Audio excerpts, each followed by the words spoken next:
हम राम मनोहर लोहिया अस्पताल में बैठे हुए हैं, श्वसन तंत्र विभाग में, रेस्पिरेटरी डिपार्टमेंट में। इसमें हमारे सामने डॉक्टर साहब बैठे हुए हैं। एयर पॉल्यूशन से आप समझ रहे हैं कि कितनी बीमारियां फैल रही हैं, लोग कितने परेशान हैं। दिल्ली सहित भारत के अन्य शहरों की स्थिति बहुत दयनीय हो रही है, सोचनीय हुई।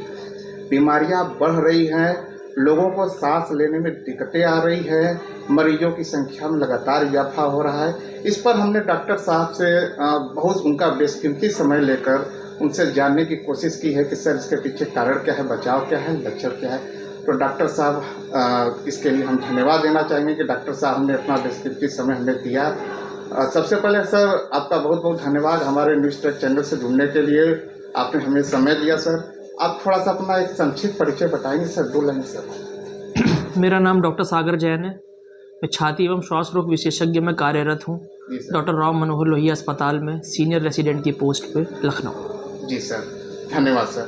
सर मेरा पहला सवाल यह है सर कि एयर पॉल्यूशन से फैलने वाली कुछ खतरनाक बीमारियां इसमें बहुत तेज़ी से लोगों के जहन में आ रही, तो आप बताएंगे सर कि एयर पॉल्यूशन से कौन कौन सी बीमारियां जो मुख्य रूप से फैल रही हैं? एयर पोल्यूशन से बहुत सारी, प्रदूषण से बहुत तरह की बीमारियां से हम ग्रसित हो सकते हैं, जिसमें से एक COPD होता है, जिसको हम काला दमा भी कहते हैं।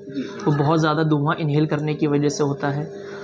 ब्रोंकियल अस्थमा होता है, ये भी उससे एग्रीवेट हो सकता है। जिन लोगों को पहले से भी दमे की, काले दमे की या ब्रोंकियल अस्थमा की जिन लोगों को दिक्कत होती है, उनमें ये चीज़ें एक्सेसरबेट करवा देती हैं, यानी कि इसके लक्षणों को बढ़ा देती हैं। उसके अलावा निमोनिया, क्रॉनिक ब्रोंकाइटिस, ये सब बीमारियां हैं जो बढ़ते हुए प्रदूषण के वजह से आप इससे ग्रसित हो सकते हैं। सर निमोनिया, ब्रोंकाइटिस भी इससे हो सकती है? जी बिल्कुल। और हार्ट की भी बीमारियां सर, किडनी हाँ की भी? बिल्कुल, हार्ट को भी और किडनी को भी प्रदूषण जो है नुकसान पहुंचा सकता है। सर लेकिन ऐसे भी मरीज देखने को मिले हैं सर जिन्हें स्किन कैंसर या डायबिटीज की बीमारी भी, कई तरह की बीमारियां सर सुनने में। स्किन कैंसर बहुत ज़्यादा अगर प्रदूषण होता है तो उसकी वजह से आप ग्रसित हो सकते हैं, लेकिन ये बहुत ही लेट मैनिफेस्टेशन होता है। जो सबसे अर्ली जो होता है कि जो हम इनहेल करते हैं, इनहेल करते हैं तो उसकी वजह से हमें सबसे पहले जो है COPD हो सकता है, क्रॉनिक ब्रोंकाइटिस हो सकता है, दमा हो सकता है। अगर ये दिक्कतें पहले से हैं तो ये और बढ़ सकती हैं। अच्छा सर, इन खतरनाक बीमारियों का मुख्य लक्षण क्या है जिससे व्यक्ति समझ जाए, मरीज समझ जाए कि यह श्वसन तंत्र की बीमारियां एयर प्रदूषण से हो रही हैं? इसका शुरुआती लक्षण क्या है सर? इसके सबसे शुरुआती लक्षण होते हैं जैसे आंखों में जलन होना, तो उसके लिए आपको नेत्र रोग के विभाग के डॉक्टर से आपको कंसल्ट करना पड़ सकता है। हम धुएं को इनहेल करते हैं तो उसमें सबसे ज़्यादा होता है कि खांसी आ जाती है, सांस फूलती है, ये सब इसके बहुत ही आम लक्षण होते हैं। स्किन पे खुजली होना, ये सब प्रदूषण से बढ़ने वाले प्रभावों के लक्षण होते हैं। मिचली भी हो सकता है सर? मिचली भी हो सकती है। सर इसके काजेस क्या हैं सर? यह प्रदूषण के मेन काजेस क्या, आप क्या समझते हैं सर? आजकल हर किसी के पास अपनी खुद की कार है, जी खुद के वाहन है। घर में आदमी 3 है पर वाहन 5 है। पब्लिक ट्रांसपोर्ट को कम से कम इस्तेमाल में लाया जाता है। शादी ब्याहों में पटाखे फोड़े जाते हैं। दिवाली पे भी या जो भी हमारी ओकेजन होती है, हम उस पर जो है पटाखे जला के अपनी खुशी को व्यक्त करते हैं। जो आतिशबाजी हो रही है, दीपावली में आतिशबाजी हो रही है, उससे निकलने वाले खतरनाक जो कण होते हैं सर, धुएं होते हैं, यह भी एक रीजन हो सकते हैं?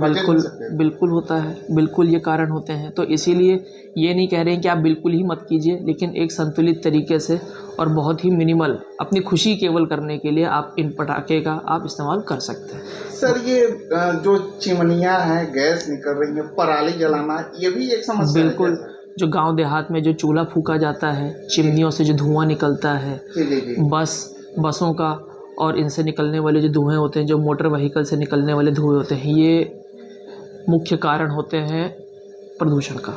जी सर आप क्या सजेशन देना चाहेंगे बचाव के लिए? इससे आम आदमी कैसे बचे, क्या क्या सुझाव हो इसके लिए सर, जिसको वो पालन कर सकता है? बाहर ज़्यादा से ज़्यादा अगर निकलते हैं तो मास्क लगा के निकलें, ताकि आपके ऊपर उसका प्रभाव कम हो। जी सर। पब्लिक ट्रांसपोर्ट का इस्तेमाल करें। जी ज़बरदस्ती इधर उधर सूखे में कूड़ा कचरा ना जलाएं। जी हो सके तो पटाखे कम से कम फोड़ें। जी सर। आपको यही सब सावधानियां रखने की जरूरत है। तो अनिवार्य है? मास्क अनिवार्य है, बिल्कुल। और अगर शुरू में कोई भी अगर इस टाइप का लक्षण आ रहा है, मिचली, जलन, सांस, नेत्र में प्रॉब्लम, तो डॉक्टर से मिलें सर? डॉक्टर से मिलें हाँ। ओवर द काउंटर दवा ना लें जी और सर। झोला छाप डॉक्टरों से बच के रहें। जी जी जी सर, ये बहुत बड़ी बात आपने कही। जैन सर, एक सवाल यह है कि अभी सोशल मीडिया से कई मीडिया रिपोर्टों में यह बहुत तेजी से फैल रही है कि आजकल एक आम इंसान जो बाहर जा रहा है डेली रूटीन काम पे, चाहे प्रोफेशनल वर्क से किसी भी तरीके से, जो माहौल है पर्यावरण का, प्रदूषण का, एयर पोल्यूशन का, वह बिना सिगरेट पिए भी 30-40 सिगरेट के धुएं के बराबर कंज्यूम कर ले रहा है, ऐसा लोगों का मानना है सर। क्या यह सच है सर कि इस स्तर तक फैल चुका है? 30-40 का आंकड़ा हम ऐसा नहीं बोलेंगे कि ये एकदम सही आंकड़ा है, लेकिन हाँ, एक जो इंसान जो सिगरेट बीड़ी कुछ नहीं पीता है और एक इंसान जो सिगरेट बीड़ी पीता है, आज की डेट में दोनों लोग एक ही हवा में सांस ले रहे हैं। जी जी जी। तो अगर कोई एक इंसान सिगरेट बीड़ी पी रहा है तो और वो प्रदूषित हवा भी अपने अंदर ले रहा है तो उसको नुकसान ज़्यादा होगा। जी जी जी। लेकिन वही प्रदूषित हवा अगर कोई ऐसा इंसान ले रहा है जो बीड़ी सिगरेट नहीं पी रहा है, नुकसान उसको भी होगा। तो इसका मतलब ये नहीं है कि बीड़ी सिगरेट पीना शुरू कर दिया जी, जाए। जी, जी। ये हमेशा हमारे लिए नुकसानदायक ही जी रहेगा। जी जी जी जी। सर, क्या इन दिनों सांस के, आप तो बैठ रहे हैं इस विभाग में, लगातार देख रहे हैं, मरीजों को ऑब्जर्व कर रहे हैं, तो इन दिनों क्या सांस के मरीजों की संख्या में इजाफा हुआ है सर? हाँ, बिल्कुल इजाफा हुआ है। सर्दियों में तो वैसे भी सांस के मरीजों की संख्या में इजाफा होता ही होता है, क्योंकि मौसम बदलता है, ठंड आती है, ठंड में पेशेंट को एक्सेसरबेशन हो जाता है। ऊपर से अभी अभी दिवाली निकली है और शादी ब्याह का मौसम भी आ रहा है, तो हर जगह पटाखे फोड़े जाते हैं, है ना। हम पब्लिक ट्रांसपोर्ट भी यूज़ करते हैं, तो इस समय जो सांस के मरीज़ जिनकी लंबे समय से दवा चल रही है और जो पूरे साल स्टेबल रहते हैं, उनका इस समय तक आते आते उनका जो है सिम्टम्स, उनके जो लक्षण होते हैं, जैसे कि सांस फूलना, खांसी बल का माना, ये सारे लक्षण बढ़ जाते हैं।